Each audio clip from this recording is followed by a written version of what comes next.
আজ সারাদিন মানে সকাল থেকে যে নিউজটা নিয়ে সবার মধ্যে খুব আলোচনা হয়েছে সেটা হলো ডোনাল্ড ট্রাম্প এবং নরেন্দ্র মোদী এদের মধ্যে যে বৈঠকের পর যৌথ সংবাদ সম্মেলন, সেখানে আসলে বাংলাদেশ প্রসঙ্গে ট্রাম্প কি বলেছেন। সকালে কিছু কিছু পত্রিকায় রিপোর্ট হয়েছে, শিরোনাম এমন হয়েছে যে বাংলাদেশের দায়িত্ব ট্রাম্প মোদির হাতে তুলে দিয়েছে। আসলে কি তাই দিয়েছে, অথবা ট্রাম্প তুলে দেওয়ার কি? এটাও কিন্তু একটা বেসিক কোশ্চেন। এবং এটা নিয়ে দেখলাম একটা ধুমধুমার কাণ্ড। ভারতের মিডিয়াগুলোও দেখলাম নানা রকম নিউজ করেছে। তবে এগুলো নিয়ে নানা রকম ব্যাখ্যা হচ্ছে। এমনকি আমাদের আইন উপদেষ্টাকেও দেখলাম যে এটা নিয়ে উনি একটা ব্যাখ্যা দিয়েছে। ওনার ফেসবুক পেজে একটা লেখা লিখেছেন এবং সেখানে উনি বলেছেন যে এই হেডলাইনগুলো মিসলিডিং ছিল, ঠিকমতো অনুবাদ তারা করতে পারেনি, অথবা তারা ইচ্ছে করেই ভুল করেছে, এই ধরনের নানা রকম কথাবার্তা ছিল। আমি এগুলো নিয়ে অত ডিটেলে যাব না, কারণ এগুলি গেলে পরে কেন যাব আমি বুঝতে পারছি না। আমি আবার তবু আপনাদেরকে যারা এই অনুষ্ঠান আগের নিউজগুলো দেখেননি, তাদেরকে যারা শুনছেন এই অনুষ্ঠান, তাদেরকে আমি মোটামুটি একটা ধারণা দিই, তাহলে হবে। এই যৌথ সংবাদ সম্মেলনে একজন ভারতীয় সাংবাদিক উনি ইংরেজিতে জিজ্ঞাসা করেছেন যে এই যে বাংলাদেশ প্রসঙ্গে তার জিজ্ঞাসা ছিল যে বাংলাদেশে যুক্তরাষ্ট্রের ডিপ স্টেটের কোনো ভূমিকা ছিল কিনা। এই ছিল প্রশ্ন। ডিপ স্টেট জিনিসটা কি এটা একটু আপনাদের বলে নিই। ডিপ স্টেট হচ্ছে ছায়া সরকার, মানে গভীর সরকার না, গভীর দেশ না, ছায়া সরকার আর কি। ছায়া সরকার মানে এইভাবে, ঠিক ছায়া সরকারও না, ব্যাপারটা হলো অদৃশ্য একটা সরকারের প্রভাব। মানে যুক্তরাষ্ট্র বাংলাদেশের এই যে পট পরিবর্তন, এই পট পরিবর্তনে যুক্তরাষ্ট্রের সরাসরি রাষ্ট্রীয় কোনো ভূমিকা না থাকলেও যুক্তরাষ্ট্রের কিছু কর্মকর্তা, সরকারি গোয়েন্দা সংস্থার কিছু কর্মকর্তা, অথবা বেসরকারি কোনো ব্যবসায়ী যিনি অর্থলগ্নি করতে পারেন এমন কোনো ব্যক্তিবর্গ, তারা এই পট পরিবর্তনে কোনো ভূমিকা রেখেছে কিনা। এই যে লোকগুলি বললাম আমি, সরকারি বেসরকারি পাওয়ারফুল বিভিন্ন ব্যক্তি, তারা আনুষ্ঠানিকভাবে না, অনানুষ্ঠানিকভাবে কোনো ভূমিকা রাখা, এইটাই হলো ডিপ স্টেট। এটাই উনি জিজ্ঞাসা করেছেন যে ডিপ স্টেটের কোনো ভূমিকা ছিল কিনা। দেখেন, পৃথিবীর কোনো দেশের সরকার প্রধান কি স্বীকার করবে যে হ্যাঁ আমার ডিপ স্টেটের একটা ভূমিকা ছিল? করবে না। তো প্রশ্ন করার জন্য করা।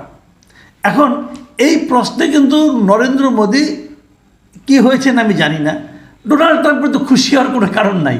এবং ওনার জবাবটা তো সবাই জানে। উনি বলবেন না আমাদের ডিপ স্টেটের কোনো ভূমিকা ছিল না, এবং উনি তাই বলেছেন যে আমাদের ডিপ স্টেটের কোনো ভূমিকা ছিল না। এবং এক পর্যায়ে উনি কি বলেছেন সেটা আমি আপনাদেরকে একটু বলি।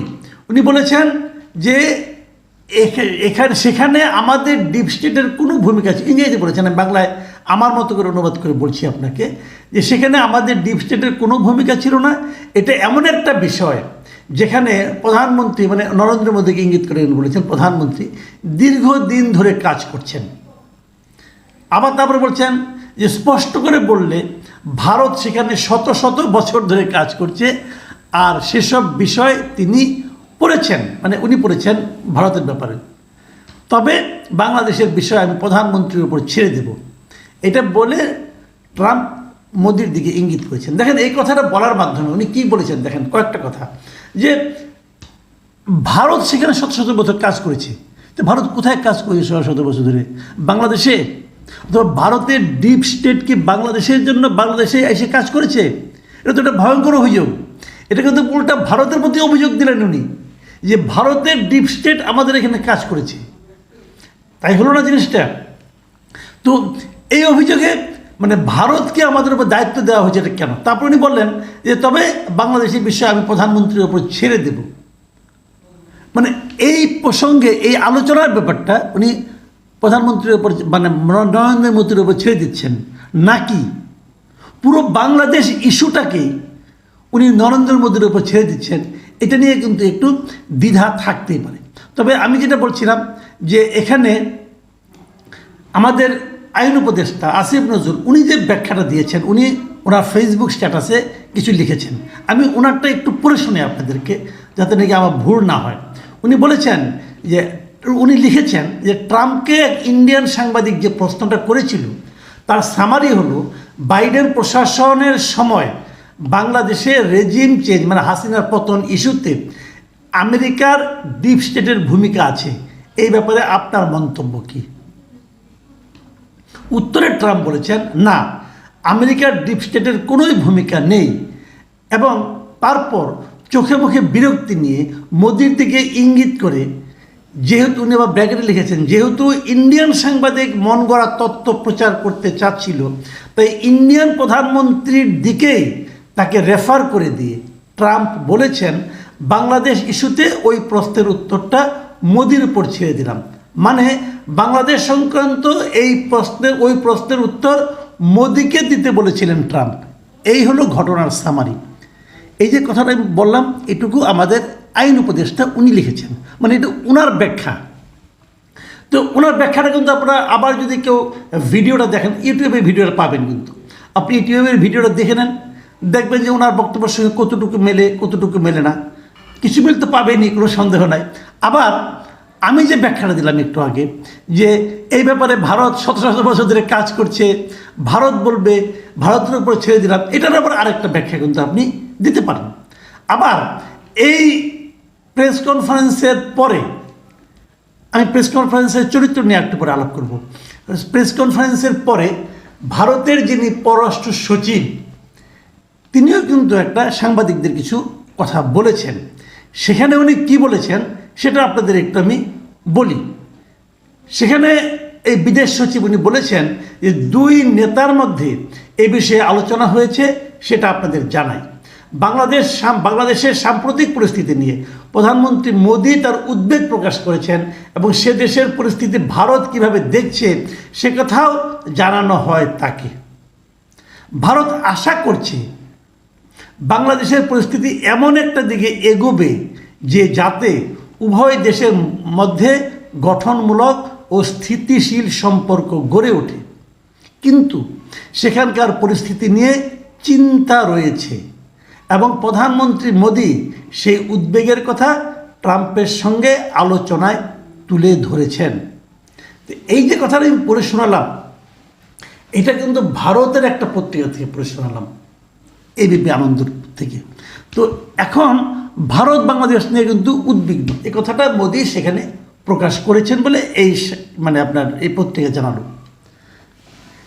এই হলো পুরো ঘটনা। এখন এই ঘটনার প্রেক্ষিতে আমি একটা কথা বলি আপনাদেরকে। এক নম্বর কথা হলো, আপনি যদি ইউটিউবে পুরো অনুষ্ঠানটা দেখেন, ইউটিউবে অনেকগুলো পাবেন, ছোটো ছোটো ক্লিপ পাবেন। আমি বলবো আপনাদেরকে যে যদি আপনাদের সময় থাকে পুরো ইন্টারভিউটা দেখে নেন, আপনি ইউটিউবে দেখবেন। ইউটিউবের দেখলে আপনি দেখবেন যে সংবাদ সম্মেলনের ক্যারেক্টারটা কী ছিল। আসলে আমার কাছে মনে হয়েছে এই সংবাদ সম্মেলনটা খুব একটা স্বতঃস্ফূর্ত এবং আনন্দ ঘন পরিবেশে হয় নাই। এক নম্বর, দেখবেন দুইজন বসে আছে পাশাপাশি এবং বসার ভঙ্গিতেও যে খুব একটা আনুষ্ঠানিকতা এরকম আমি দেখিনি। আর সাংবাদিকরা বসেছিল ফ্লোরে, সাংবাদিকদের বসারও কোনো ব্যবস্থা কিন্তু ওখানে ছিল না। আমার কাছে খুব অবাক লাগছে যে যুক্তরাষ্ট্রে অনুষ্ঠিত একটা সংবাদ সম্মেলন, সেখানে সব সাংবাদিকরা মাটিতে বসে কেন, মানে ফ্লোরে বসে কেন। আবার আরেকটা জিনিস আমি দেখেছি, একটা প্রশ্ন করার জন্য হুড়োহুড়ি ভাব। যুক্তরাষ্ট্রে এই ধরনের আমি কখনো সংবাদ সম্মেলন দেখিনি যে প্রশ্ন করার জন্য হুড়ুড়ি, একজনকে ওভারল্যাপিং করে কথা বলছেন, একসঙ্গে 4-5 জন প্রশ্ন করছেন, তারপরে একজন কথা যার গলার স্বর জোরে হচ্ছে তিনি কথা বলতে পারছেন, অন্যরা পাচ্ছেন। এই ধরনের দৃশ্য আগে কখনো দেখিনি, এখানে দেখলাম।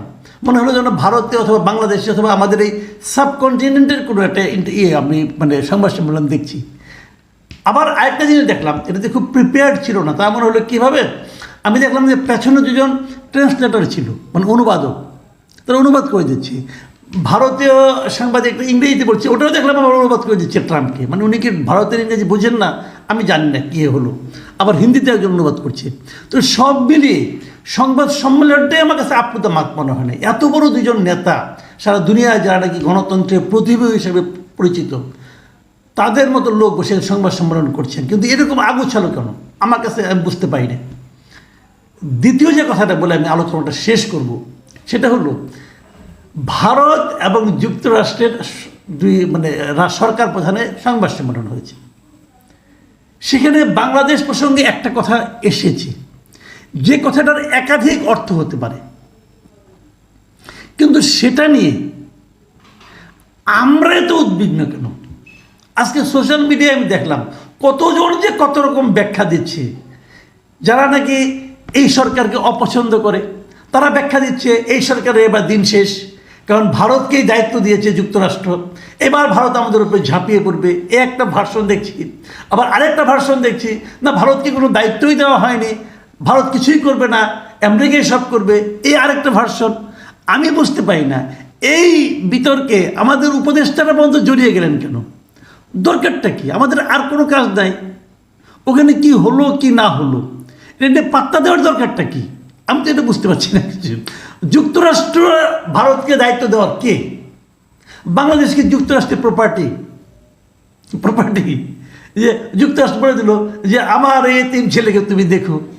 ভাই আমি তো কোনো এই 3 ছেলে না, আমি একটা স্বাধীন সার্বভৌম রাষ্ট্র। তো আমাকে কেন এটা নিয়ে এত টেনশন করতে হচ্ছে? এতই কি সহজ সব কিছু? দুনিয়াটা এতই সহজ? এটা কিন্তু একটা গুরুত্বপূর্ণ বিষয়। আমি এই জিনিসটা বুঝলাম না। আর আমি যে কথাটা আসলে বলে শেষ করতে চাই সেটা হলো, এই সংবাদ সম্মেলন থেকে আমি যে জিনিসটা বুঝেছি, ভাই বাংলাদেশের ব্যাপারে ট্রাম্পের কোনো আগ্রহ নেই। ট্রাম্প হলো এমন একজন রাষ্ট্রপতি আমেরিকা পেয়েছে যে নাকি আমেরিকার বাইরে কিছু চিন্তাই করে না। কোথায় আমেরিকার প্রভাব বাড়লো, কোথায় কমলো, বিশ্বের কোথায় আমেরিকার প্রভাব একদম শেষ হয়ে গেল, এটা নিয়েও আমেরিকার কোনো চিন্তা নাই। তারা তার দেশটাকে নিয়ে চিন্তা করছে, তার দেশের মানুষকে নিয়ে চিন্তা করছে, এর বাইরে কিচ্ছু না। কাজেই এখানে কিছু হলো কি হলো না এটা নিয়ে অত টেনশন করার কিছু নেই। ভারতের যে চিন্তা আমাদেরকে নিয়ে সেটা থাকবে, সেটা যতদিন এখানে বাংলাদেশ থাকবে